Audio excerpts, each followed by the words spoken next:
বন্ধুরা, তোমরা সবাই কেমন আছো? আশা করি তোমরা সবাই ভালো আছো। আজকে আমি তোমাদেরকে সিমের পায়েস বানিয়ে দেখাবো।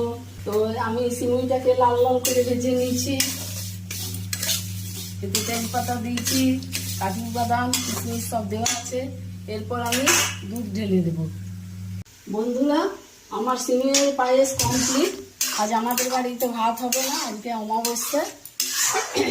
আজকে সিমের পায়েস আলুর দম একটু পরে পুরি বানিয়ে দেখাবো, আলুর দম বানিয়ে দেখাবো। বন্ধুরা, আমার অর্ধেক লুচি হয়ে গেছে, আর এই কয়েকটা লুচি আছে, এগুলো আমি বানিয়ে নেব, তারপর আমি আলুর দম বানাবো।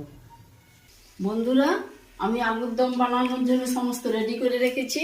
এই আলুটাকে বয়েল করে রেখেছি, টমেটো কেটে রেখেছি, তেল দিয়ে দিয়েছি, গোটা জিরা, তেজপাতা, কাঁচা লঙ্কা দিয়ে দিলাম, নুন দিলাম, একটু সামান্য হলুদ দিলাম, এখানে আদা বাটা, কাঁচা লঙ্কা বাটা,